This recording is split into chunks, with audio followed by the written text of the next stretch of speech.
Hey y'all, what's good? What's going on with you? Chris back here with another podcast. Gonna be doing a review of AEW from last night. And man, I'm a little sad about this, but we'll get into it in a little bit. So we had Top Flight versus Young Bucks. I never heard of them guys. They made their debut up there. They kind of reminded me of Private Party. It was a very, very good match. I was surprised. Some guys are really athletic. They took Young Bucks to the limit. I almost thought they were going to win for a few, but I ain't got too much to say about that match. It was very competitive, and I enjoyed it. Then after that, they showed the Inner Circle in Vegas and started that. They had clips with that on and off throughout the night. I didn't really care about that. But what fucking hurt me, man, was John Moxley's promo. I'm just messing, but he was talking about how he's been champ for 16 months and how him and his wife Renee Young got a baby on the way, and how he's the champion and of AEW and in Japan, the United States champion out there. Man, it just hurt me because it's like his promo was just it to me just indicated that come December 2nd, we're gonna see Moxley lose the title to Kenny Omega. And I'm not necessarily mad about it because eventually he has to lose. And if he's gonna lose the title, I'd rather him lose it to someone like Kenny Omega, who's regarded as one of the best wrestlers in the world. He's been Wrestler of the Year on 2 different occasions, so he's not losing to a bad person, but it just sucks. I just felt it in the spirit, the way he was talking. Because normally when he's doing a promo, he has more passion, more intense. You know, and I know that him and Omega's got some type of past together. You know, most of these guys and girls do. But anyway, so then we had Orange Cassidy versus Kip Sabian. Like I say every week, I ain't a big fan of Orange Cassidy. He can wrestle. I don't really care about Kip Sabian either. It was a good match, back and forth.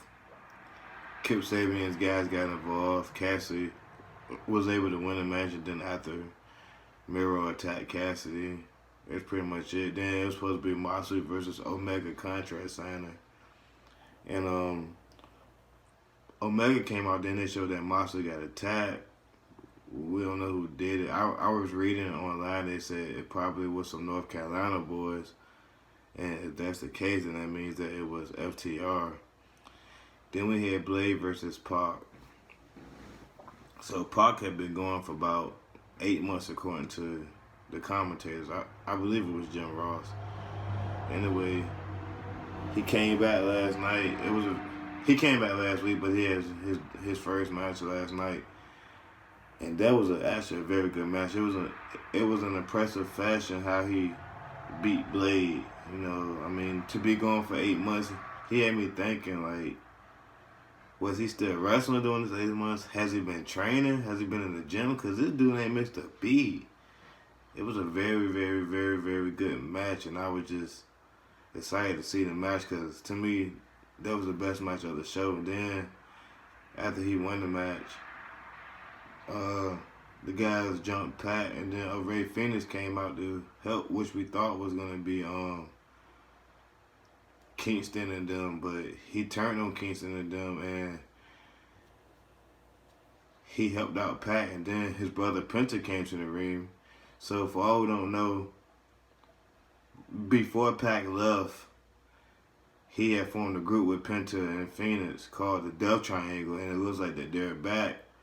And I was a little tired last night, but I believe they said that next week is going to be the Death Triangle versus Eddie Kingston and Blade and Butcher, if I'm correct.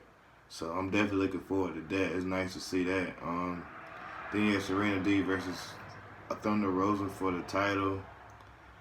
Thunder Rosa is the former champion. She's getting her rematch. It was a very, very good match. I mean, you know, these two women know each other.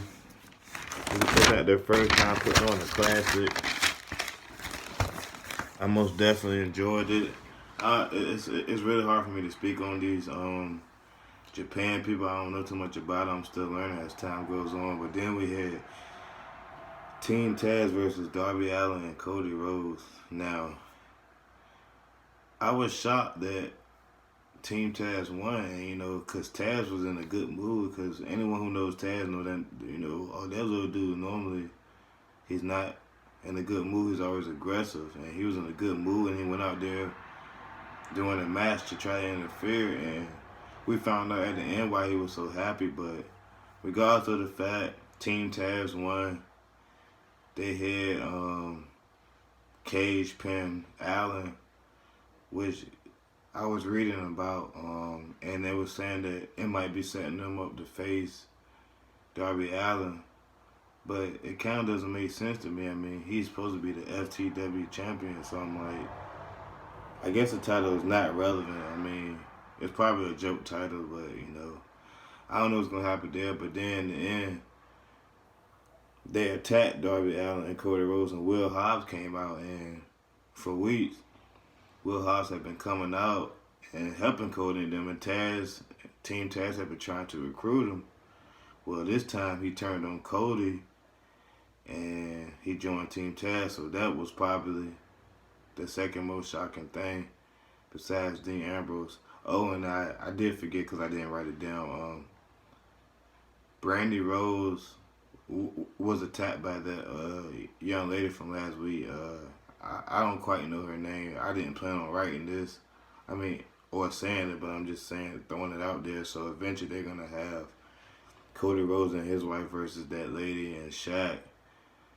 Makes sense to have it at a pay-per-view, maybe at the one in February. I'm not sure, but anyway, y'all, this is Chris's podcast. Stay tuned. I'm going to be doing a review of AEW. I'm going to be doing a review of NXT. Like I said last time I did a podcast, I watch it on the network. It's not up there right now. Today's Friday. It came out Wednesday, so it's probably going to be up there Saturday. So, actually today's Thursday, I'm sorry. It's probably going to be up there tomorrow. So, if it's up there tomorrow, then I'll go ahead and watch it so I can do my podcast. If not, I'll get to it Saturday.